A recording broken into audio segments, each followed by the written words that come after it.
গল্পের বাক্সবাই রোমানানুপুর চ্যানেলে এখন আপনারা শুনবেন গজেন্দ্র কুমার মিত্রের লেখা একটি উপন্যাস মনে ছিল আশা এর ৩য় পর্ব। আর বরাবরের মতোই গল্প পাঠে আমি আপনাদের সাথে থাকব রোমানানুপুর।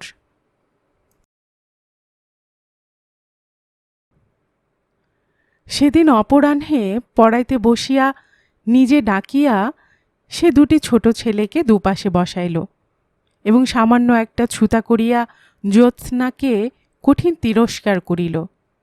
জ্যোৎস্নাও চিঠি দেবার লজ্জাতেই হোক অথবা জবাব বা উৎসাহ না পাইবার গ্লানিতেই হোক একবারও চোখ তুলিয়া তাহার দিকে চাহিল না, কিংবা গায়ে পড়িয়া ভালোবাসা দেখাইতে চেষ্টা করিল না। অমল ভাবিল, যাক, বাঁচা গেছে। কিন্তু ৩-৪ দিন যাইতে না যাইতে বোঝা গেল মেয়েটিকে সে এখনও চিনিতে পারে নাই। সেদিন গভীর রাত্রে শয়নের জন্য ঘরে ঢুকিয়া সহসা সে অনুভব করিল কে তাহার বিছানায় বসিয়া আছে। তাড়াতাড়ি সুইচ টিপিতে যাইবে, কিন্তু তাহার পূর্বেই জ্যোৎস্না আসিয়া হাত চাপিয়া ধরিল, ফিসফিস করিয়া কহিল,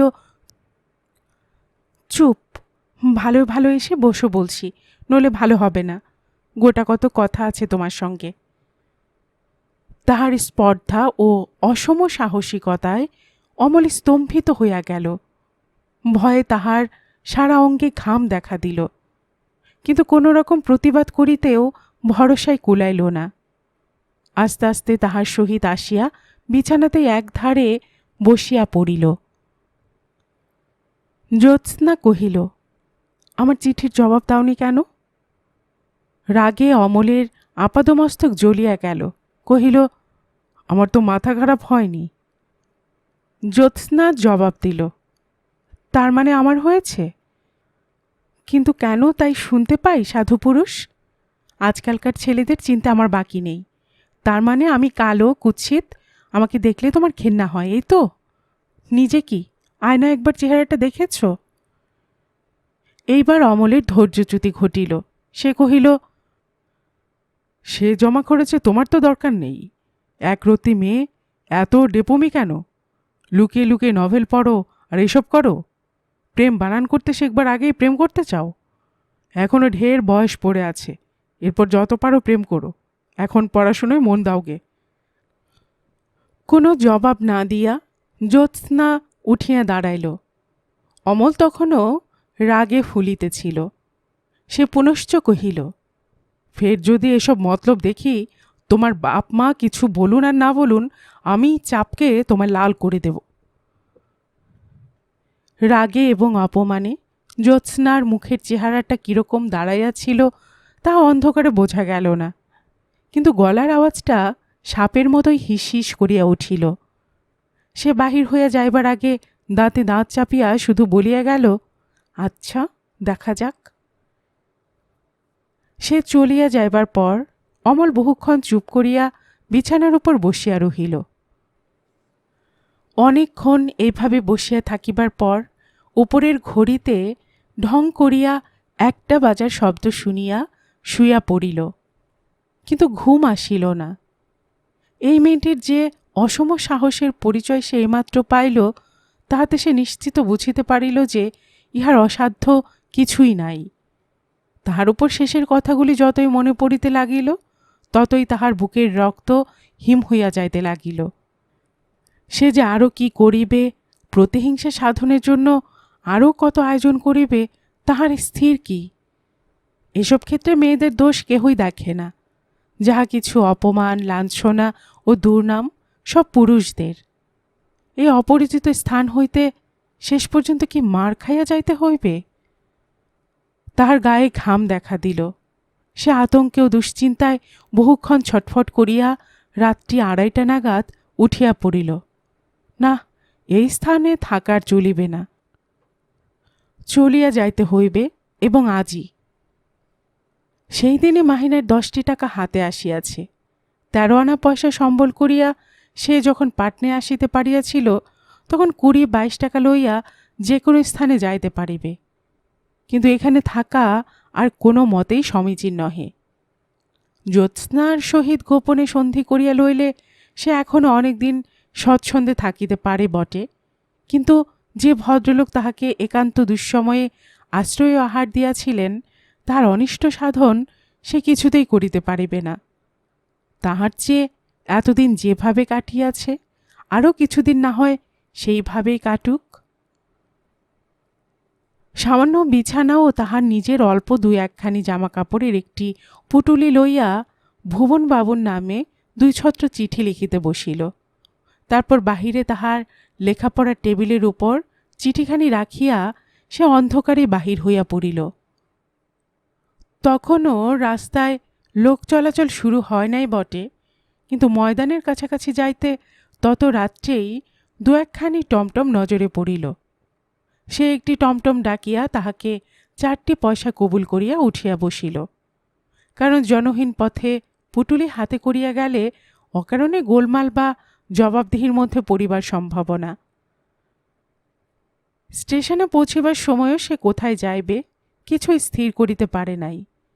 সেখানে টমটম হইতে নামিয়া একটা কুলিকে ডাকিয়া আন্দাজে ঢিল মারিল, কহিল, আভি যো গাড়ি আতা হায় ও কাহা জায়গা?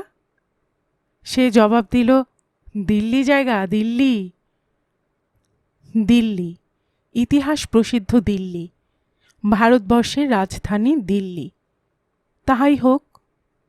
সে টিকিট ঘরের কাছে গিয়া দিল্লির একখানি টিকিট কিনিয়া ফেলিল। ততক্ষণে গাড়িও প্ল্যাটফর্মের মধ্যে আসিয়া ঢুকিতেছিল। সে তাড়াতাড়ি একটা খালি গাড়ির মধ্যে উঠিয়া টিকিট দেখিয়া হিসেব করিতে বসিল যে সে জ্যোৎস্নার নিকট হইতে কতটা দূরে চলিয়া যাইতেছে। পরদিন সকালে চিঠিখানা ভুবনবাবুর নজরেই আগে পড়িল। চিঠিতে লেখা ছিল, সবিনয় নিবেদন, কোনো বিশেষ কারণে আপনার আশ্রয় ছাড়িয়া আমাকে চলিয়া যাইতে হইল। ইহাতে আমি সর্বাপেক্ষা ক্ষতিগ্রস্ত হইলাম, কিন্তু আমি থাকিলে হয়তো আপনি ক্ষতিগ্রস্ত হইতেন। আমার নমস্কার জানিবেন। ইতি।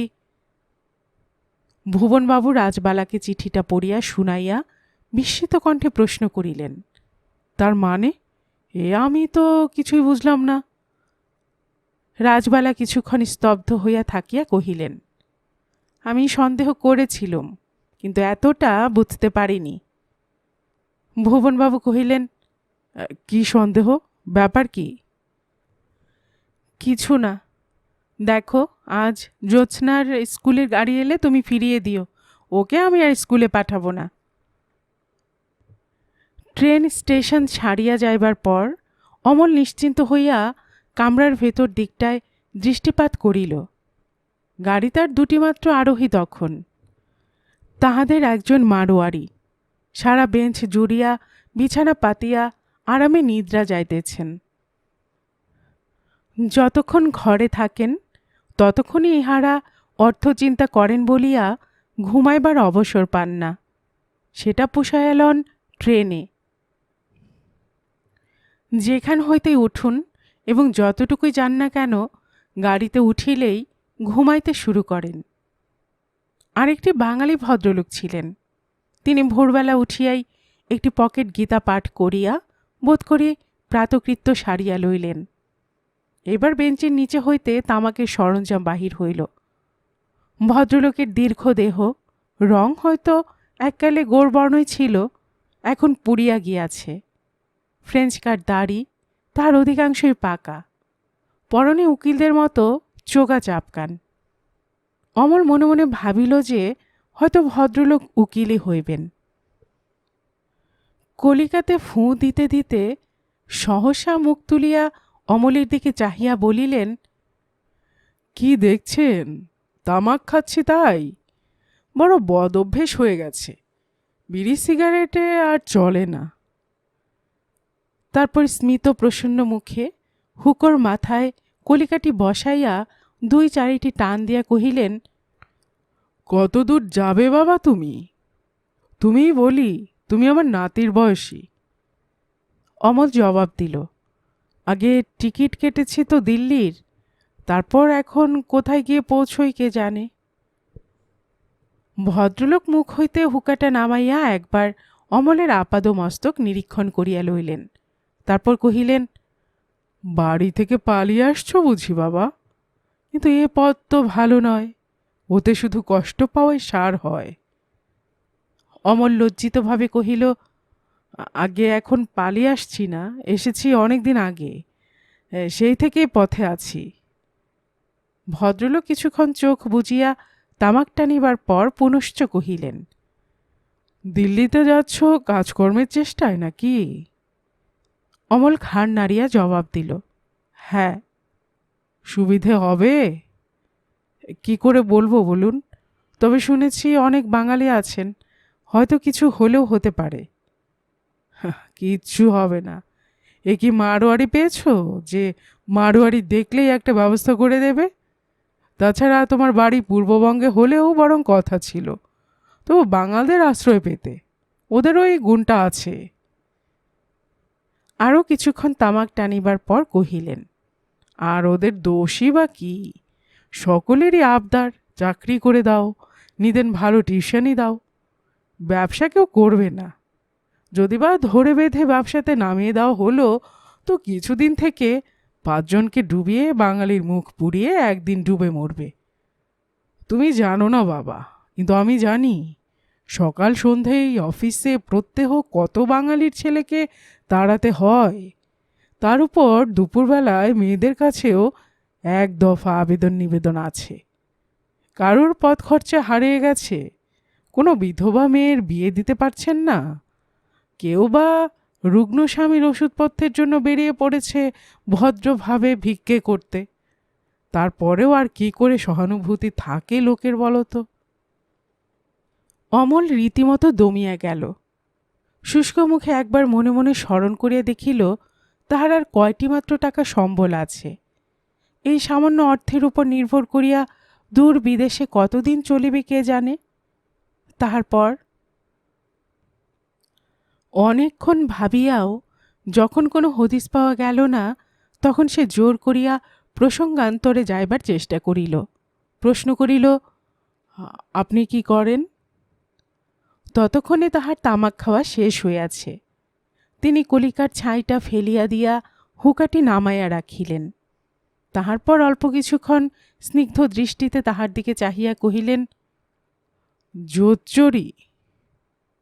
কথাটা এতই অপ্রত্যাশিত যে তাহার মুখের ভাবটা কিরূপ হওয়া উচিত, অর্থাৎ কথাটা পরিহাস কিংবা তাহার প্রশ্নের ধৃষ্টতার জন্য তিরস্কার কিংবা সত্য, কিছুই বুঝিতে না পারিয়া অমল বোকার মতো হাসিতে লাগিল। শেষ পর্যন্ত তিনিই বাঁচাইলেন, এতে তোমার অপ্রতিভ হবার কিছুই নেই বাবা, সত্যি আমার পেশা জুচ্চুরি। অমল কহিল, তার মানে? তিনি যেন একটু করুণভাবে হাসিলেন, কহিলেন, 16 বছর বয়স থেকে ওই পথে ধরেছি, আর ছাড়তে পারিনি। টাকা আসে বটে, কিন্তু দুশ্চিন্তাও কম নয় বাবা। কিন্তু এখন উপায় কি? যে জাল নিজে বুনেছি তার মধ্যে নিজেই এমনভাবে জড়িয়ে গেছি যে আর বেরোবার উপায় নেই। আমার বাবা ছিলেন নামকরা উকিল, দাদাও তাই হলেন, কিন্তু আমি গেলুম অন্য পথে। মায়ের অত্যাধিক আদরে পড়াশুনো হলো না বটে, কিন্তু তাই বলে আহাম্মক ছিলুম না। শুরু করলুম লোকজনকে ঠকাতে, মাকে আর ভাইকে দিয়ে আরম্ভ করলুম, তারপর বাইরের লোককে। কিছুক্ষণ থামিয়া কহিলেন, বছর 30 বয়সের সময় তখন আমি দাদারই মুহুরিগিরি করি, আইনেও একটু একটু দখল হয়েছে। একদিন দাদার এক মফস্বলের কেস এলো, মোটা টাকা, কিন্তু দাদা বললেন, লিখে দে, আমি যেতে পারবো না, অন্য কাজ আছে। আমি দাদাকে কিছু না বলে চলে গেলুম দাদারই পোশাকে আর দাদারই নাম লেখা এক পুরনো ব্যাগ নিয়ে। কেস করলুম, শুধু তাই নয়, মক্কেলের মামলা জিতলুম। মোটা টাকা নিয়ে ফিরছি, এমন সময় যে পক্ষ হেরেছে তারা কোথা থেকে খবর পেয়ে পুলিশে খবর দিল। ধরা পড়ে একেবারে শ্রীঘর। উপন্যাসের মতো এই বিচিত্র কাহিনী অমল রুদ্ধ নিঃশ্বাসে শুনিতেছিল। সে প্রশ্ন করিল, তারপর? ভদ্রলোক জবাব দিলেন, অনেকে এটা জানে না, বছরে 2 জন করে কয়েদিকে ছেড়ে দেওয়া হয় মিশনারি সাহেবদের অনুরোধে, অর্থাৎ নিজের অপরাধের জন্য সত্যি অনুতপ্ত হয়েছে এবং সেই সঙ্গে স্বর্গীয় প্রভুর শরণাপন্ন হতে চায়। এমন কোনো লোক দেখে তারা সুপারিশ করলে সরকার খ্রিস্ট ধর্মের মর্যাদা রক্ষা করেন। খবরটা আমি জানতুম। কিছুদিন ধরে এমন নিটল অভিনয় শুরু করলুম যে মাস ছয়েক যেতে না যেতে দাগী বিভাস রায় অন্তর্হিত হলেন। জেল থেকে বেরিয়ে এলেন আলেকজান্ডার বিভাস রায়। বলা বাহুল্য, ঘরে স্ত্রী ছিল, পুত্রকন্যাও দেখা দিয়েছে, কিন্তু তারা আর আমার সঙ্গে বাস করতে রাজি হলেন না। আমারও শাপে বর হলো। এক খ্রিস্টানি বিধবার একমাত্র কন্যাকে বিবাহ করে বুড়ির প্রায় 50,000 টাকার মালিক হয়ে বসলুম। তারপরও যে সৎপথে জীবনযাত্রা নির্বাহ করার চেষ্টা করিনি তা নয়, কিন্তু হলো না।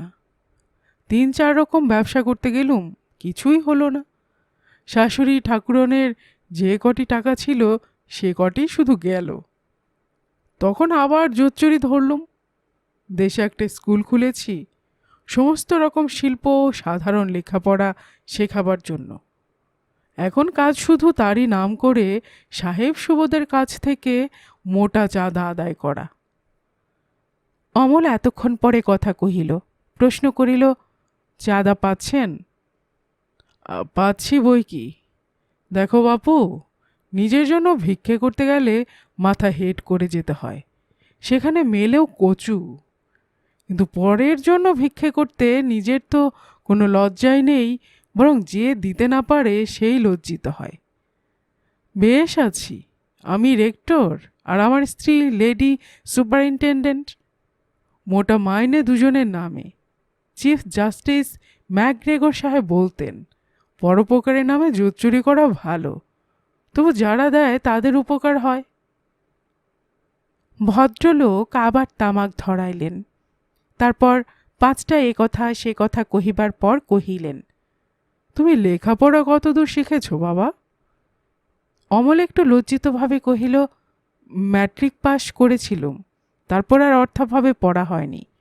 তবে দিন কতক দুপুরবেলা ইম্পিরিয়াল লাইব্রেরিতে গিয়ে ইংরেজি সাহিত্য আর ইতিহাসে একটু আধটু নাড়াচাড়া করেছিলুম। ভদ্রলোক সাগ্রহে প্রশ্ন করিলেন, ইংরেজি চিঠি পড়তে বা জবাব লিখতে পারবে? অবশ্য আমি বলে দেব। অমল কহিল, কেন পারবো না? প্রেসি রাইটিং আর ড্রাফটিং দুটোই আমি শিখেছিলুম যে। ব্যাস, তুমি এক কাজ করো, দিল্লিতে আমি মাসখানেক থাকবো। হোটেলে একটা বড় ঘর নিয়েই থাকবো। ইচ্ছে ছিল ওখানে গিয়ে চাকর আর সেক্রেটারি রাখবো 1 মাসের জন্য। মিছিমিছি দেশ থেকে নিয়ে এলে খরচা বাড়ত। তা তুমি ওই সেক্রেটারি কাজটা নাও না। কাজ আমার সামান্য, ওটা শুধু লোক দেখানো রাখা। অথচ 1 মাস তোমার খাবার আর থাকবার ভাবনা থাকবে না। সে 1 মাসে তুমি কাজকর্ম খুঁজে নিতে পারবে। দেখো, রাজি আছো? রাজি। অমল কহিল, তাহলে তো আমি বেঁচে যাই। বিভাসবাবু খুশি হইয়া কহিলেন, তাহলে ওই কথাই থাক। একটা চাকর শুধু খুঁজে নেওয়ার মামলা, তা চাকর ঢের পাবো, কি বলো? একটু থামিয়া কহিলেন, এখানেই অবস্থা দেখছো, তামাক নিজেই সেজে খাচ্ছি আর যাচ্ছি 3rd ক্লাসে। দিল্লিতে পৌঁছে কিন্তু চিনতে পারবে না। ওই যে দেখছো আমার ট্রাঙ্ক, ওতে যা পোশাক আছে তা আধা দামে বেচলেও তোমার 1 বছরের খরচ চলে যাবে। ওটা চাই, বুঝলে? ভেক না হলে ভিক্ষে মেলে না। সোনার বোতাম আর সিল্কের পাঞ্জাবি পরে যারা 4 পয়সা চাঁদা নিতে আসে তাদের ফিরতে হয় না কারো কাছ থেকেই। বেলা যত বাড়িতে লাগিল ততই ভুবনবাবুদের কথা মনে পড়িয়া অমলের মন খারাপ হইতে লাগিল। শুধু নিরাপদ আশ্রয় নয়, একটু স্নেহও সেখানে পাইয়াছিল বই কি। এমনভাবে অকৃতজ্ঞের মতো তাহাদের ছাড়িয়া আসা বোধ হয় উচিত হইল না। এই কথাটাই ঘুরিয়া ফিরিয়া তাহার মনে হইতে লাগিল। শুধু কি তাহাই? আবার এই যে সে অকুলে ভাসিল, এ ভাষার শেষ যে কবে হইবে, কোথায় হইবে, তারই বা ঠিক কি? স্রোতের মুখে কুটোর মতো ভাসিয়া বেড়ানো জীবন আর ভালো লাগে না। বিভাসবাবু মোগল সরায়ে খাবার কিনিলেন। শুধু তাহার মতো নয়, অমলের মতো। আশ্চর্য তাহার দৃষ্টি। খাইতে খাইতে কহিলেন, মন খারাপ লাগছে না? বাড়ির জন্য, না এখন যেখান থেকে আসছো তাদের জন্য? লজ্জিতভাবে হাসিয়া অমল কহিল, দুই বোধ হয়।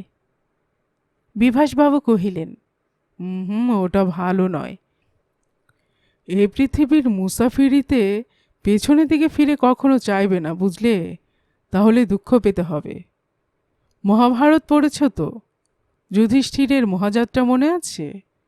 তিনি পেছনে ফিরে চাননি বলেই নিরাপদে ও নির্বিঘ্নে স্বর্গে গিয়ে পৌঁছলেন।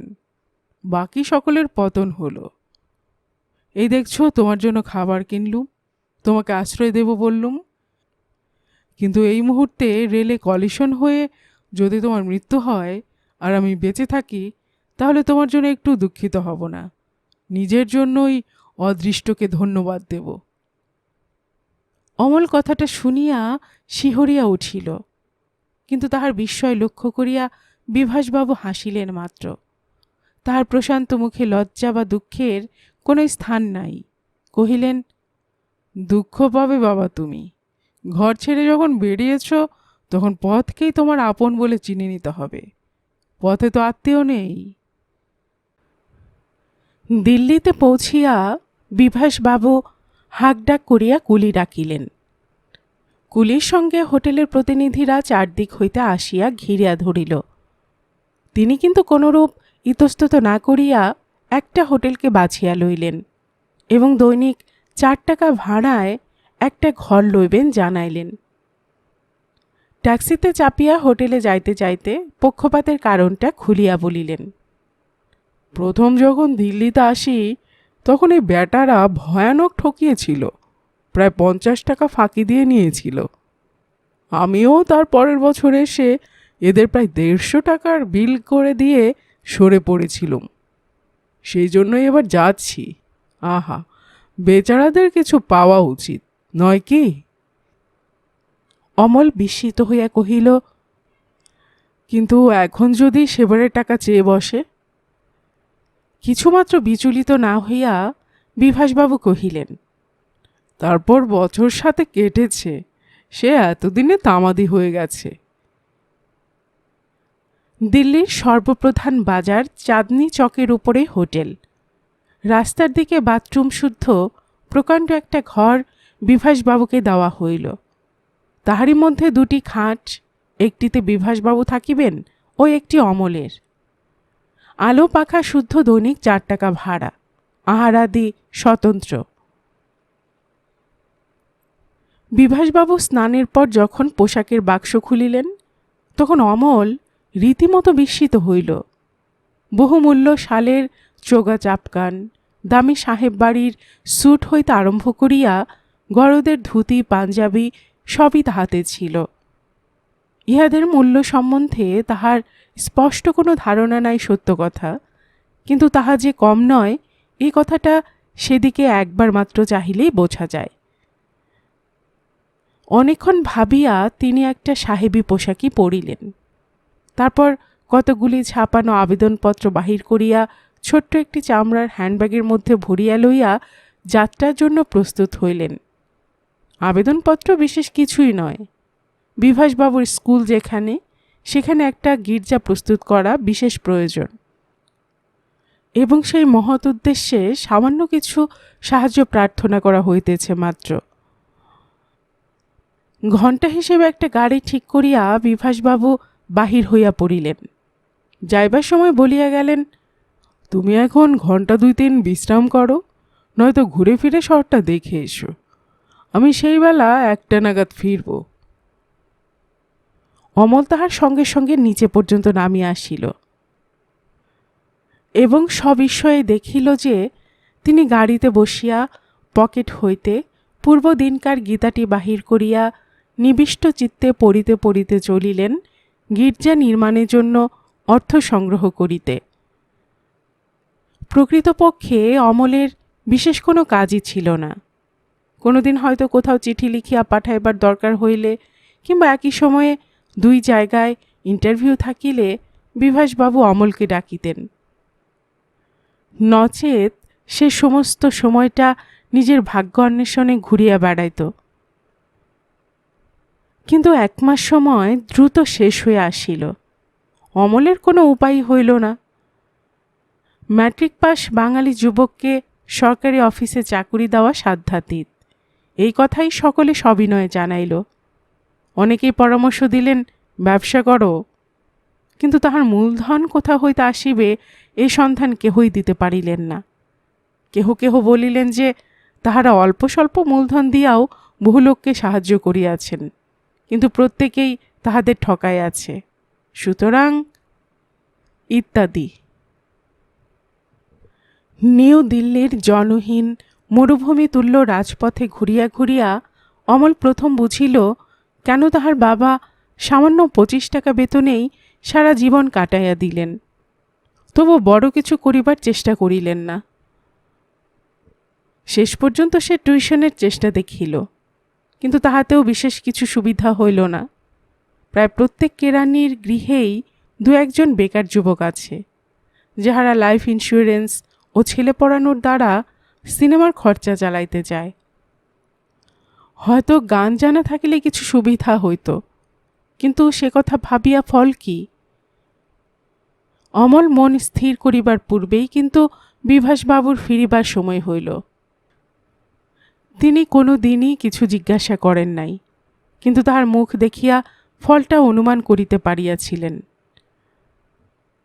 যাত্রার আগের দিন রাত্রে তাহাকে ডাকিয়া কহিলেন, হোটেলওয়ালাদের বলে দিয়েছি যে আমার সেক্রেটারি আরও 2-4 দিন এখানে থাকিবেন। দৈনিক 1 টাকার একটা ঘর দেখে দেবে তাকে। 1 সপ্তাহের ভাড়া বলে 7 টাকাও দিয়েছি। বলেছি বাকিটা কিছুদিন পরে মানি অর্ডার করে পাঠাবো। সুতরাং মাসখানেক তুমি আরও সময় পাবে। তার আগে তোমাকে এরা উত্ত্যক্ত করবে না। আমার ঠিকানা দিও না, তবে যদি তার মধ্যে কিছু সুবিধা না হয় একদিন সরে পড়ো। মালপত্র তো নেই বিশেষ, কোনো অসুবিধা হবে না। না না, ওসব উচিত অনুচিতের কথা তোমার সঙ্গে আলোচনা করে লাভ নেই। যা বললুম মনে রেখো। আর এই সাহেবটা অনেক দিন ধরে ঘোরাচ্ছে। যদি ডোনেশন কিছু সত্যিই দেয় তো ওটা আদায় করে নিতে পারো, ওটা তোমারই রইল। একটা নাম ঠিকানা লেখা কাগজও হাতে দিলেন। তারপর কিছুক্ষণ থামিয়া কহিলেন, যদি কোনো দিন কিছু না হয় আর আশ্রয়ের প্রয়োজন হয় তো আমার কাছে যেতে পারো। মাস্টারে একটা দিতে পারবো। থাকবার বাসা পাবে, আর খাবার মতো যত সামান্য কিছু পাবে। মাইনে আমি দিই না, লিখিয়ে নেই বটে 30-40 টাকা। যাক। অমল কথা কহিল না। সেই 1 মাসেও মানুষটিকে চিনিয়া উঠিতে পারে নাই। লোকটির কথাবার্তায় এবং কোনো কোনো কার্যে ঘোরতর পাষণ্ড বলিয়াই বোধ হয়, অথচ তাহাকে যে তিনি দয়ায় করিয়াছেন তাহাতে তো সন্দেহ নাই। শুধু তাহাকেই নয়, রাস্তার ভিখিরিদেরও কখনো বিমুখ করে নাই। সে নিজেই তাহার সাক্ষী আছে। এই 1 মাসে লোকটা কি অজস্র মিথ্যা কথাই না বলিয়াছে। কত রকম মিথ্যা বলিয়া, কত রকম মুখোশ পরিয়া অজস্র অর্থ লুটিয়াছে। তাহার বোধ করি হিসাব নিকাশ নাই। কোনো রকম ন্যায় অন্যায়ের বোধ আছে বলিয়া মনে হয় না। কিন্তু তবু অমলের মনে হইল এখনও ইহার মধ্যে কিছু একটা আছে, যাহা বিস্ময় ও শ্রদ্ধা আকর্ষণ করিতে পারে। যাজ্ঞে সেসব কথা। বহুদিনের হতাশায় অমলের মন যেন কেমন পাথর হইয়া গিয়াছে। কোনো কথাই সে তলাইয়া ভাবিতে পারে না। অধিকাংশ সময় সে ভাবেই না কোনো কিছু।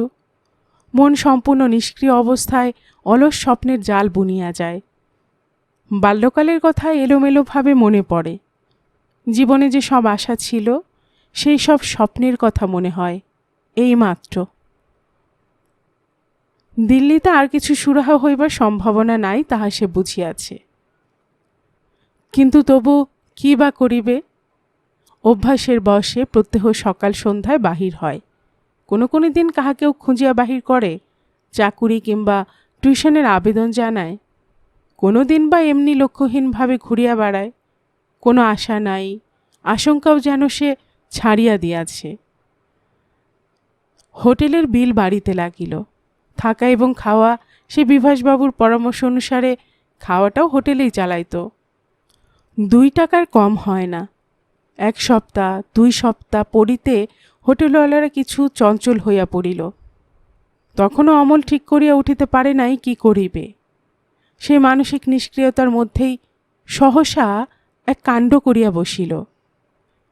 ভুবনবাবুর দরুন যে টাকাগুলি কাছে ছিল তাহার বিশেষ কিছু খরচা হয় নাই। তাহারই মধ্য হইতে 15টি টাকা হোটেলের অফিসে জমা দিয়া জানাইল যে সে দেশে জরুরি চিঠি দিয়াছে টাকার জন্য, 2-1 দিনের মধ্যে আসিয়া যাইবে। আরও কিছুদিন সময় পাওয়াই ছিল তাহার উদ্দেশ্য, কিন্তু টাকাটা জমা দেবার সঙ্গে সঙ্গেই সে নিজের ভুলটা বুঝিতে পারিল।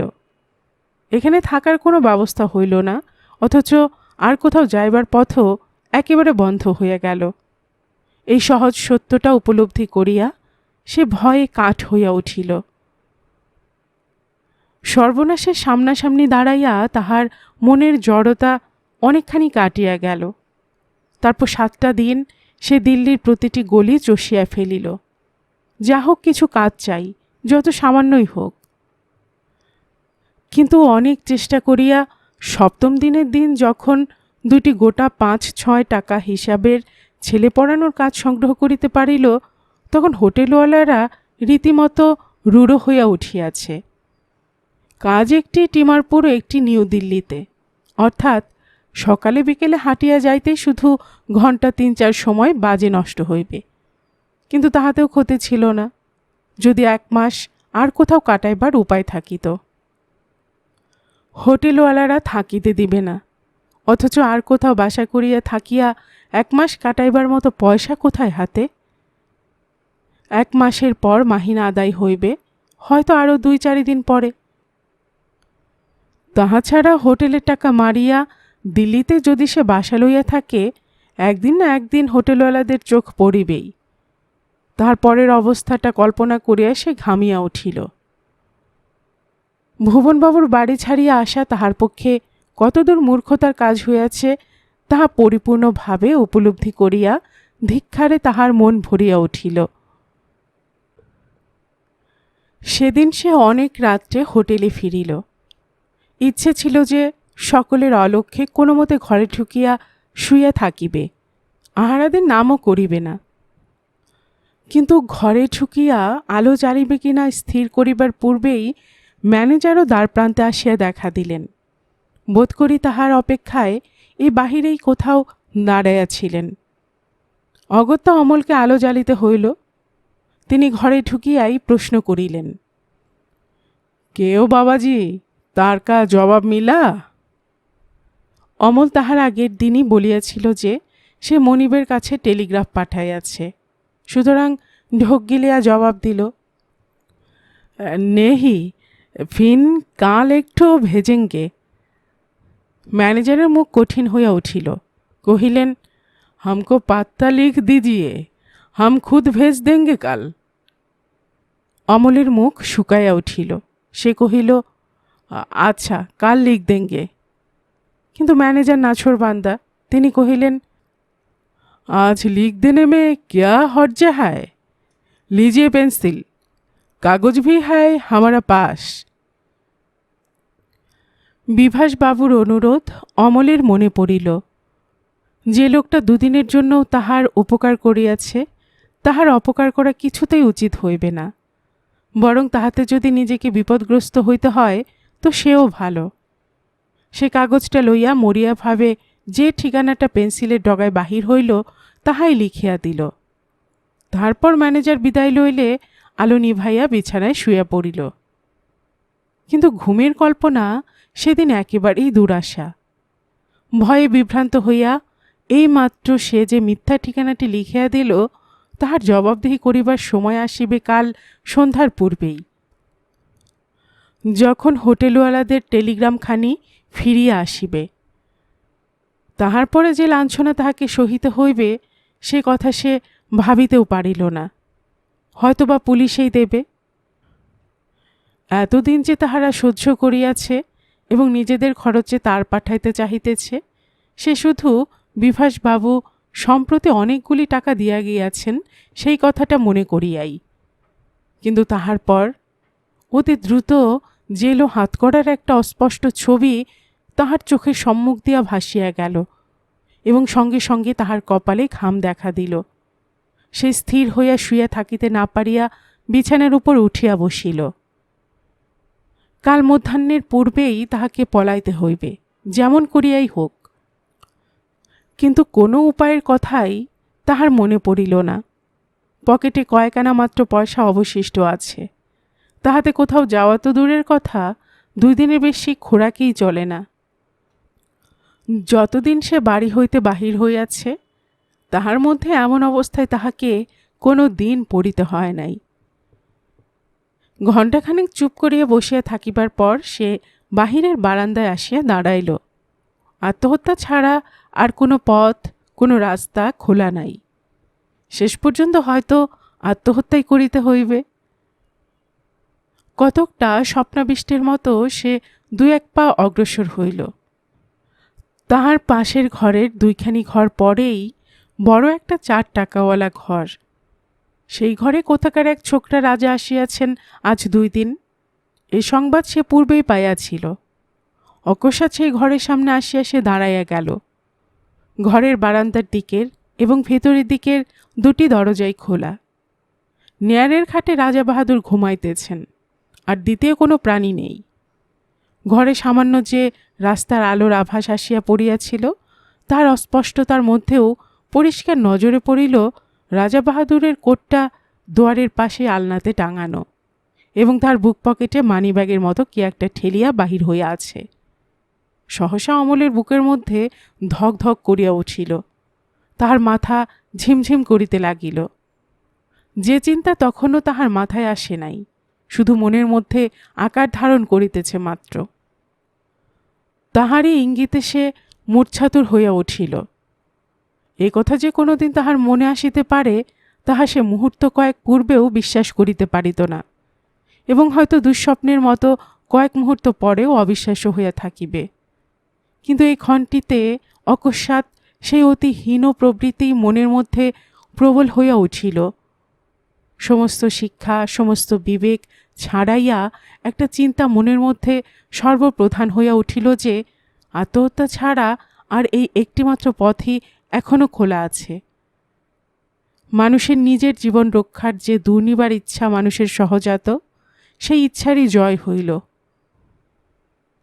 এবং কি করিয়া, কোন যুক্তিতে তাহার আজীবনের শিক্ষা ও জীবনের বহু পূর্বেকার সঞ্চিত পূর্বপুরুষদের সংস্কারকে ওই অতি অল্পক্ষণ সময়ের মধ্যে জয় করিয়া সত্য সত্যই রাজা বাহাদুরের ঘরের মধ্যে প্রবেশ করিল নিঃশব্দ তস্কর গতিতে, তাহা আজও তাহার কাছে অবদ্ধ হইয়া আছে।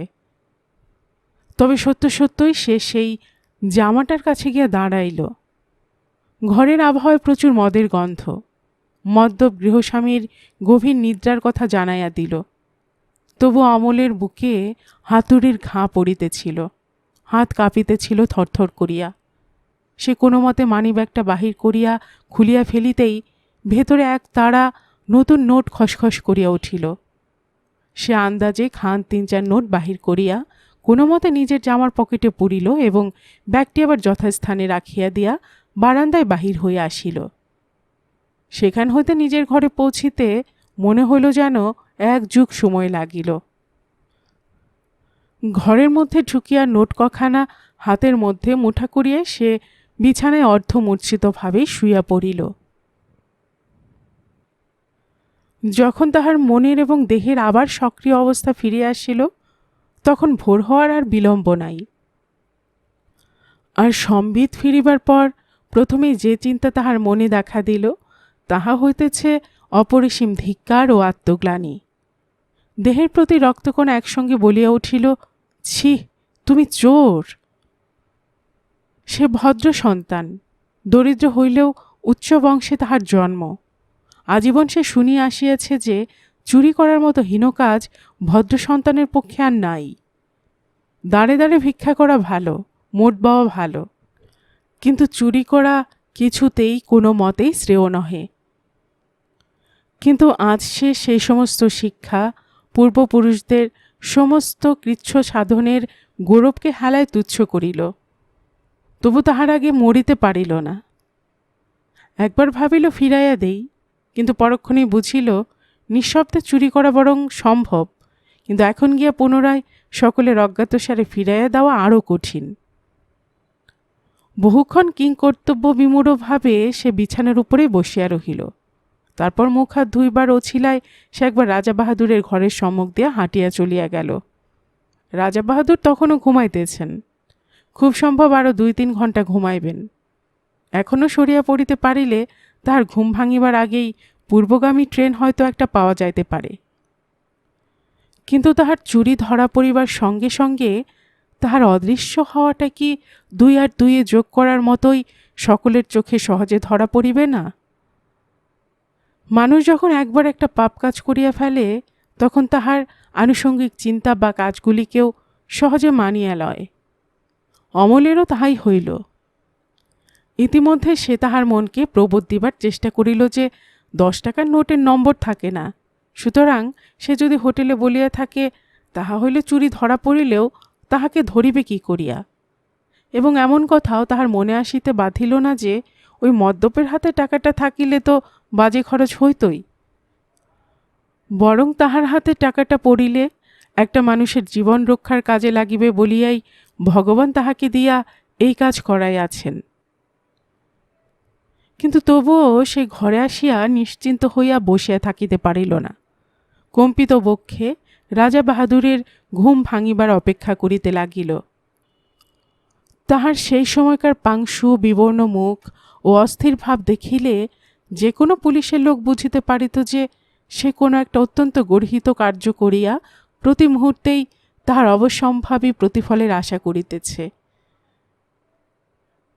ঘণ্টাখানেক পরে রাজা বাহাদুরের ঘুম ভাঙিল। তাহার হাঁক ডাক, চাকর বাকরের ছুটোছুটি এবং হোটেলওয়ালাদের সন্ত্রস্ত ভাবেই সেই মহা ঘটনাটি বিজ্ঞাপিত হইল। সেই সময়কার প্রতি মুহূর্ত অমলের কাছে এক একটি যুগ বলিয়া মনে হইতে লাগিল। এক এক সময় এমনও বোধ হইতে লাগিল যে আশঙ্কায় তাহার হৃৎপিণ্ডের ক্রিয়াই বন্ধ হইয়া যাইবে। চুরি করা যে এত কঠিন কাজ তাহা সে জীবনে কোনোদিন কল্পনা করিতে পারে নাই। যাহা হোক, রাজা বাহাদুর দাড়ি কামাইয়া স্নান সারিয়া গাড়ি ডাকাইয়া বাহির হইয়া গেলেন। পকেটের অনেকগুলি নোটের সবগুলি আছে কিনা সে হিসেব করা তাহার পক্ষে সম্ভব ছিল না। তিনি সে চেষ্টাও করিলেন না। কেবল অমলের পরমায়ের অনেকখানি শুধু দুশ্চিন্তায় ক্ষয় হইয়া গেল।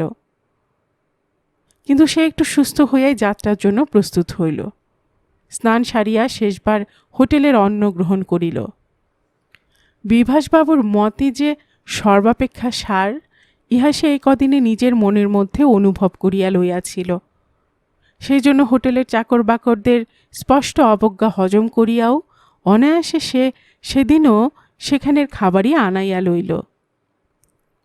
নিতান্ত প্রয়োজন ভিন্ন সে আর একটি পয়সাও খরচ করিবে না, মনে মনে প্রতিজ্ঞা করিয়াছিল। দ্বিপ্রহরে হোটেলে যখন সকলে কাজে ব্যস্ত, তখন নিজের পরিধেয় কাপড় জামাগুলি একটা খবরের কাগজে জড়াইয়া যথারীতি ঘরে তালা দিয়া বাহির হইয়া পড়িল।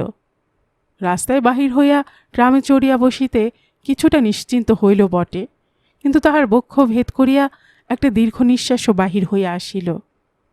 জীবনে যেসব আশা তাহার ছিল, আজ তাহার কোনোটারই পূর্ণ হইবার সম্ভাবনা নাই, বরং এই বিপুল শহর, এই রাজধানীতে আসিয়া কলঙ্কের গভীরতম পঙ্কে সে নামিয়া গেল।